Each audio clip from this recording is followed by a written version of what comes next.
कहना चाह रहे हैं कि अपने आप अपना दर्द किसी से कहा नहीं जाता। अपना दर्द तो सहा जाता है, जब सहने में रहा नहीं जाता है तब कोई बहुत संवेदनशील व्यक्ति मिले जिसको तुम्हारे दुख की कीमत पता हो, अपना दुख उसके सामने कहो। क्या? जिसको तुम्हारे दुख की कीमत पता हो, जिसको तुम्हारे जज्बातों की कीमत पता हो।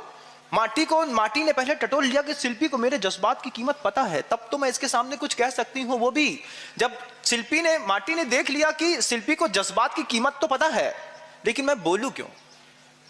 जब शिल्पी ने बार बार पूछा बताओ बताओ बताओ, तो पहले इशारे से बताया, ठीक है।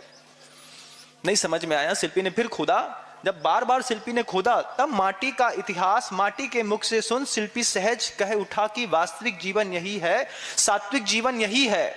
आप लोगों की आदत पड़ गई है कि अपने अंदर जो भी जज्बात पैदा होते हैं वो तुरंत ही किसी को भी बिना देखे सुने परीक्षा करे बता देते हैं, और तुम्हारे दुख का जीवन भर मजाक बनता रहता है।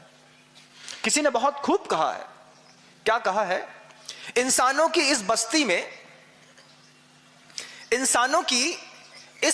में बस इस बात का तो रोना है। इंसानों की इस बस्ती में बस इस बात का तो रोना है, जज्बात अपने हो तो जज्बात हैं, दूसरे के हो तो खिलौना है। दूसरे के जज्बात कभी आपके सामने रख दिए जाएं तो आप उसको खिलौना समझ करके तोड़ देते हैं, और तोड़ने के साथ ही तो ये तोड़ना तो अलग बात है, उसको वो जज्बात तुमको क्या सोच के बता के गया और तुमने उसको दूसरे के सामने कह करके हंसी का पात्र बना दिया। देखो भैया, वे आए थे, वे हमसे ऐसे कह रहे थे, भैया ऐसो ऐसो ऐसो ऐसो ऐसो। भैया उसने तो इतना सोच करके सोचा था कि तुमसे कह रहे हैं, तुम दुनिया में किसी से नहीं कहोगे, और हमने तुमसे कहा, तुमने किसी और से कहा, किसी और से कहा, फिर किसी और से कहा। जब ऐसे घाव माटी कई बार खा चुकी, कई बार सह चुकी होगी माटी, तभी तो माटी ने कभी अपने मन के अंदर ये बात भी सोची होगी कि कहने से तो होती है अपनी बात पराई, कहने से ही तो होती है अपनी बात पराई, बेहतर है कि दिल का राज ही अस्फा न कीजिए। सबसे अच्छा है कि हम मौन बैठे रहें और अपने दिल का राज अपने दिल में रखें, चुपचाप अपना जीवन खुद जी लें। और कह दिया, पराई हो गई बात, अब मजाक बनना तो सरल है। हमने तुमसे कहा, तुम किसी और से कहोगे, तुम फिर किसी और से कहोगे। तो जब माटी बिल्कुल आश्वस्त हो गई कि संवेदनशील शिल्पी है और मेरी संवेदनाओं को बहुत अच्छे से अपने पास रख लेगा, सुरक्षित रख लेगा बंधुओं, तब माटी ने अपने मुख से अपनी वेदना कही।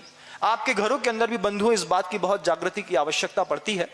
जब कोई बच्चा बड़ी उम्र का हो जाए, 17, 18, 16, 20 साल की उम्र का हो जाए, और वो अपने जज्बात कभी अपनी माँ से या अपने पिता से कह दें, तो माता पिता का उस कुंभकार के जैसा कर्तव्य बनता है कि सुन तो लो, लेकिन घर में भी कभी किसी से कहो मत। कई बच्चे सिर्फ इसलिए बर्बाद हो जाते हैं कि हमने माँ को अपना समझ करके अपने दिल की बात कही, और माँ ने उसी बात को घर में किसी और से कह दी, उसने किसी और से कह दी, फिर उसने किसी और से कह दी, और ऐसा करके एक 18, 19, 20 साल की बच्ची या बच्चा इतनी जल्दी बर्बाद हो जाता है बंधुओं, कि अगर वो संवेदनाओं के बहाव में बह करके भावुक होकर के तुमसे कोई बात कहे, तो तुम्हारा कर्तव्य बनता है कि तुम उस बात को किसी से मत कहो। तब तो वो संतान तुम्हारे हाथ में रहेगी, तुम्हारे साथ में रहेगी। और यही रिजेक्शन, यही संवेदनशीलता का अभाव जब बड़ी उम्र में परिवार के अंदर होता चला जाता है, छोटे बच्चे रहते हैं, उनके मन के अंदर अवसाद रहता है कि मैं अपने पिता से ये बात कह ही देता हूं। अब वो पिता मान लो डाइनिंग हॉल में बैठ करके और सबके सामने डांटे, देखो तुम्हारे नवाब साहब ऐसा करके आए हैं, इनसे पूछो कहां जा करके क्या कर रहे थे। अब क्या कर रहे थे भैया? उसने तो अकेले में सोचा था कि पापा से अकेले में कह देंगे, पापा ने घर के सामने बेइज्जत कर दिया। अब जब घर ही में बेइज्जती हो गई तो बच्चे ने भी संकल्प कर लिया, अब नहीं सुधरेंगे, अब पिता को भी समझाएंगे, और घर वालों ने तो समझ ही लिया कि हम इतने बदनाम हो चुके हैं। जब घर के अंदर भी पता चल जाए कि हमारे बच्चे में कोई खोट है, घर के अंदर पता चल जाए, माँ को, पिता को, भाई को, बहन को, चाचा को, उसका पहला कर्तव्य बनता है कि उस राज को वहीं पे दबा के रखो, कि ये खोट है, इसको यहाँ पे दबा के रखो। घर के अंदर भी किसी और को पता चल जाएगी तो ये लड़के का विकास रुक जाएगा। और आप लोगों की भी मानसिकता एक बहुत अच्छी होनी चाहिए। अगर समर्पण सही है और मन के अंदर कसाई नहीं है, तो पूज्य गुरुदेव एक बार एक बहुत पवित्र उदाहरण देते हैं, वो उदाहरण मैं आपके सामने रख दूं, क्योंकि समय की अपनी सीमाएं रहती है बंदूक, आज है कल नहीं रहे, आप भी नहीं रहे या फिर मैं ही नहीं रहा। तो गुरुदेव ने एक बात बहुत अच्छा उदाहरण दिया कि आचार्य सिंह जी कहते हैं कि मान लीजिए आपके हाथ में एक हीरे की अंगूठी थी और हीरे की अंगूठी आपके हाथ से फिसल करके गिर गई। अब अंगूठी गिर गई तो आप करते क्या हैं? पहले क्या करते हैं बताओ?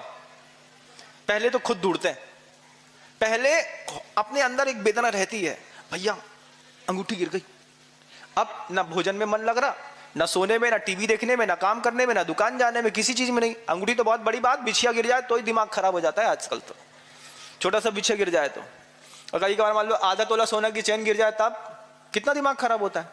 तो गुरुदेव छोटी बात को ना रख के बड़ी बात कहते हैं।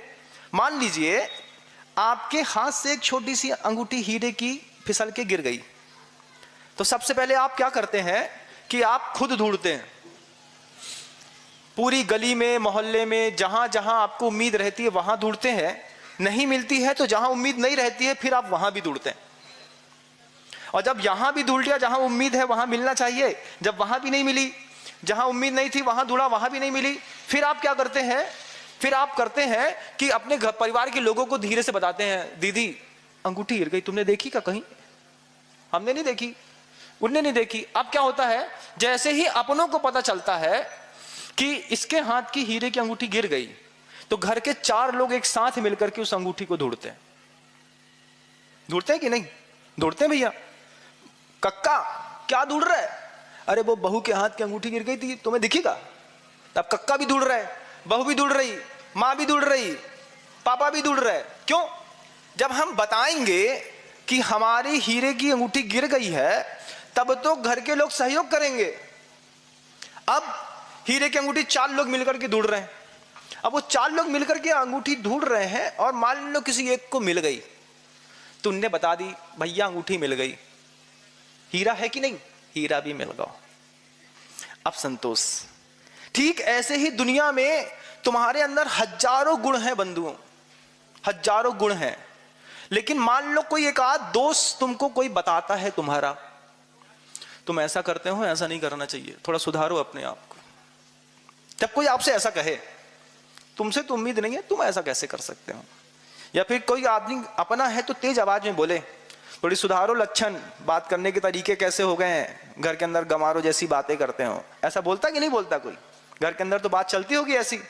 तो जब भी कोई आपके दोस्त दिखाए तो आपको यह सोचना है कि मेरी हीरे की अंगूठी थी और इस मेरी हीरे की इस अंगूठी को यह आदमी दिखा के बताना चाह रहा है कि तुम्हारे अंदर यह नहीं होना चाहिए। समझ रहे हो मेरी बात? जब कोई तुमसे कहे कि तुमको ऐसा नहीं करना चाहिए, तब तुमको उससे यह सोचना है कि ये मुझे एक हीरे की अंगूठी दे रहा है जो मुझे बताना चाह रहा है कि अगर तुमने जीवन में ये नहीं किया तो तुम और खूबसूरत और अच्छे दिखने लगोगे। तो उसको धन्यवाद दो इस बात के लिए कि भैया तुमने मेरी गिरी हुई एक हीरे की अंगूठी मुझे दिखा दी। बशर्ते हीरे की अंगूठी देने वाले का दिल और दिमाग बिल्कुल सही हो। अच्छे शब्दों से दोष दिखा दिए जाएं तो सामने वाला भी स्वीकार कर लेता है, लेकिन घर के अंदर का रिजेक्शन बहुत गलत तरीके से हुआ करता है बंधुओं। तभी तो यहाँ पे शिल्पकार, कितनी गजब की बातें हैं मुख माटीकार की। अगर आपके हाथ में मुख माटी की किताब होती तो आपको इसका आनंद 10 गुना आता। प्यार और पीड़ा के घावों में अंतर भी तो होता है। रति और विरति के भाव एक से होते हैं क्या? माटी का इतिहास माटी के मुख से सुन, शिल्पी सहज ही कह उठा कि वास्तविक जीवन यही है, सात्विक जीवन यही है। धन्य है तुम, क्या धन्य है कि तुमने बिना पूछे आज तक अपना दर्द किसी से नहीं कहा। आगे भी मत कहना, भरोसा हो तभी कहना, और उसके बाद एक बार भरोसा टूट जाए तो दोबारा फिर उससे कभी मत कहना।